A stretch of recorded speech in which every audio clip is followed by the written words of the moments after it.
Bonjour tout le monde, aujourd'hui je procède à une dernière vidéo concernant donc le commutateur de circuit qui a été, je rappelle, automatisé. Ce commutateur, donc je lui ai rajouté le module relais dont je vous ai présenté donc son montage, enfin sa conception lors d'une précédente vidéo, et je lui ai rajouté un petit compteur. Au sommaire de cette vidéo, je vais donc vous expliquer le fonctionnement de ces deux petits ajouts que j'ai rajoutés au commutateur. Et ensuite, je procéderai à la petite démonstration habituelle, donc une petite démonstration commentée de tout ce système en entier. Pour ce faire, ne quittez pas, je vous rejoins directement après l'introduction de cette vidéo.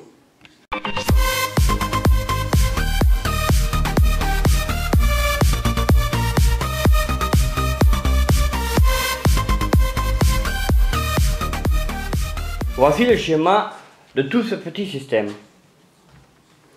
Ce schéma donc est placé donc sur 3 pages A4. Donc nous avons la partie commande du commutateur qui se situe sur cette page. Derrière, nous avons le commutateur avec donc le relais et les deux instables permettant de faire clignoter les LED. Et là nous avons un compteur. Ce compteur étant basé donc sur un CD 4026 et un afficheur à LED 7 segments. Au niveau des deux ajouts, je n'ai pas touché cette partie là. Cette partie là est restée la même que dans la partie précédente. C'est surtout au niveau là des deux transistors ici que j'ai procédé à des ajouts. Alors, premièrement, j'ai rajouté donc le relais. Ce relais, c'est tout simplement donc le module relais qui a été présenté précédemment sur la chaîne.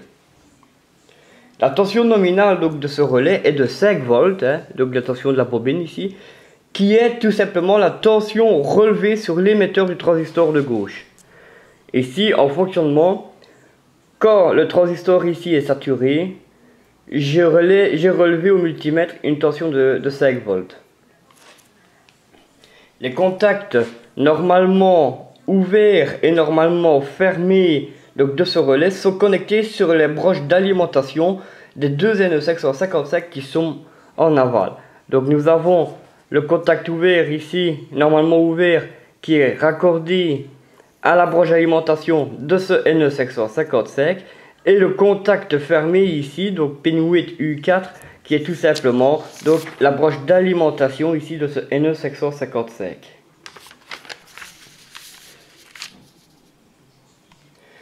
Donc quand la sortie, je veux dire, du bistable qui est placé à un niveau, je veux dire, logique haut, la base du transistor de gauche ici est polarisée positivement, permettant donc au courant issu de l'alimentation de traverser sa jonction collecteur-émetteur, d'allumer en premier temps la LED verte ici, mais en même temps permet ce courant va pouvoir traverser donc la bobine du relais qui se situe ici. Celui-ci va donc coller son contact normalement ouvert, donc l'inverseur ici va switcher et se retrouvera comme ceci. Ce qui permettra au courant venant de l'alimentation de venir alimenter la stable ici par sa broche 8. Ainsi la LED verte, donc en sortie de cette stable, va se mettre à clignoter. Quand le bistable lui aura de retour sa sortie placée à un niveau bas, donc je veux dire le bistable qui est ici, au niveau de la commande du commutateur. Quand sa sortie sera de retour à un niveau bas, le transistor de gauche ne sera plus polarisé, ne permettant plus un courant de traverser sa jonction collecteur-émetteur. Du coup, la bobine du relais ici ne sera plus traversée par un courant qui fera que son contact normalement ouvert se décollera, faisant ainsi coller donc son contact normalement fermé.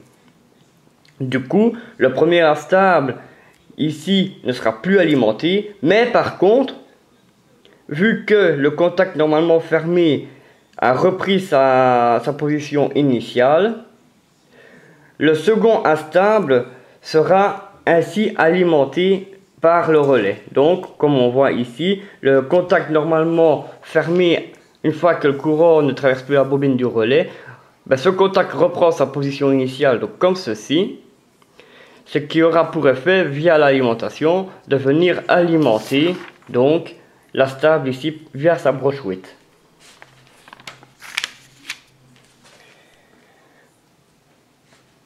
Maintenant, donc, c'est la lettre rouge ici, en sortie de cet astable, qui va se mettre à clignoter le temps, bien entendu, que le bistable rebascule, ce qui permettra à nouveau au relais donc de coller. Ensuite,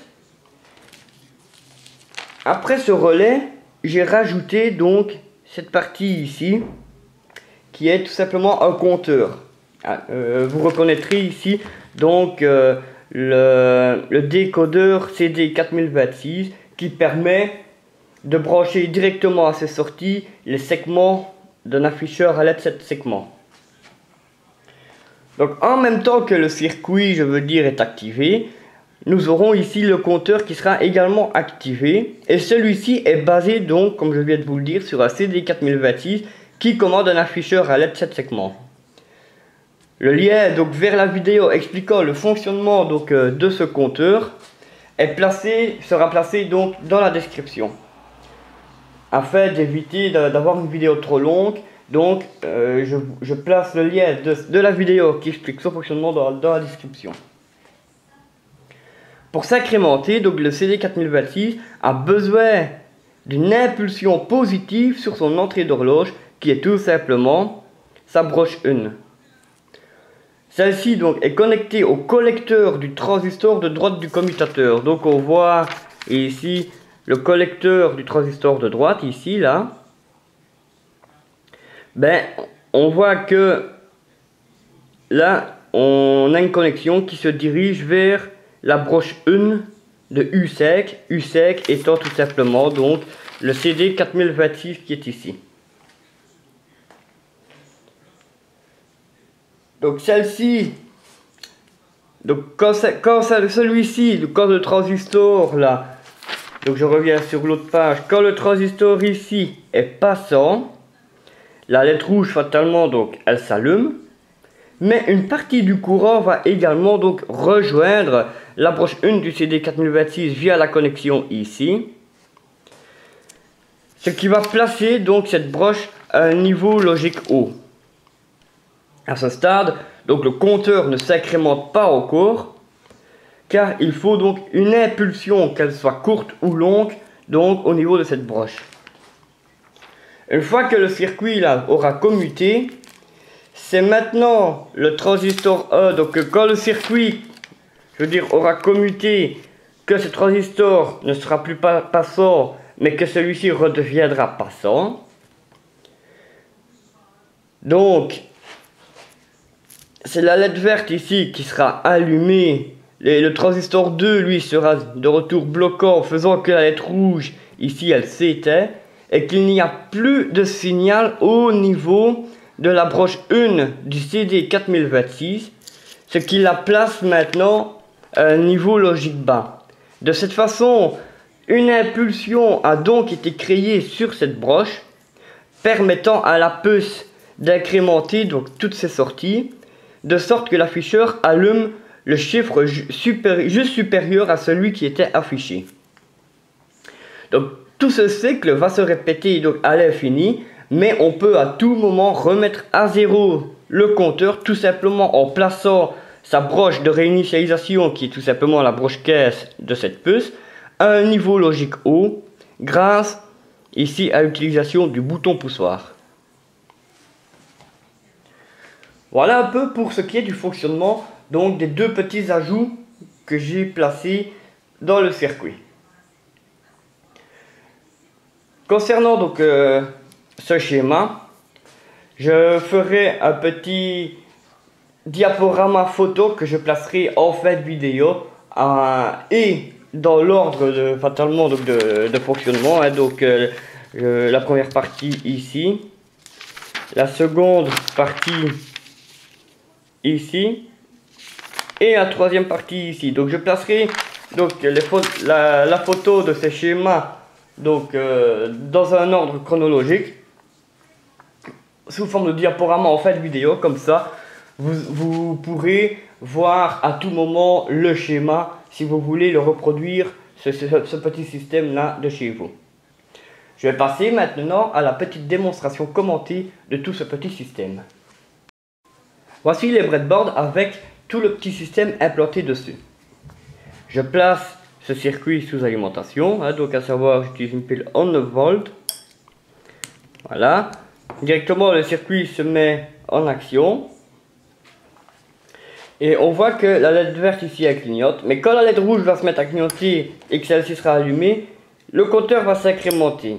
Et donc en s'incrémentant, l'afficheur va afficher justement le chiffre juste au-dessus de celui qui était affiché, quoi. Donc la LED rouge s'est allumée. Nous avons de retour eu une incrémentation qui a affiché le 2. Après, donc la LED verte elle clignote pendant un moment, puis la LED rouge se met à clignoter.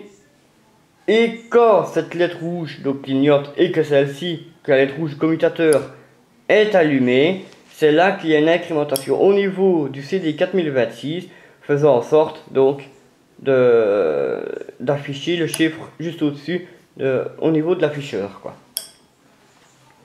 Donc on voit le bouton poussoir ici. Celui-ci va permettre à tout moment, donc là nous avons le chiffre 8, à tout moment on va pouvoir voilà réinitialiser donc le compteur en replaçant le tout à 0, quoi. Les cycles vont se recommencer à nouveau indéfiniment. Et voilà, donc là nous avons le chiffre 1 suite à l'allumage de la LED rouge du commutateur. Et voilà, quoi. Donc ce petit système n'est qu'un circuit, je veux dire, expérimental. Hein, donc expérimental pourquoi? Tout simplement pour pouvoir, je veux dire, vous montrer un peu donc le fonctionnement d'un commutateur, hein. Donc ce n'est pas un circuit fonctionnel à utiliser, je veux dire, dans une application, je veux dire, domestique. Donc voilà, j'espère que cette vidéo vous a plu. J'espère également que tout ce petit système en question vous a plu aussi. Si cette vidéo donc vous a plu, n'hésitez pas à la liker et de la partager. Concernant la suite, dans la prochaine vidéo, j'aborderai donc l'approche vers un troisième kit donc à assembler que je vous présenterai donc dans la chaîne. En attendant, je vous souhaite de très bonnes expériences en électronique et vous donne rendez-vous sur la chaîne Proto Électronique. Bye!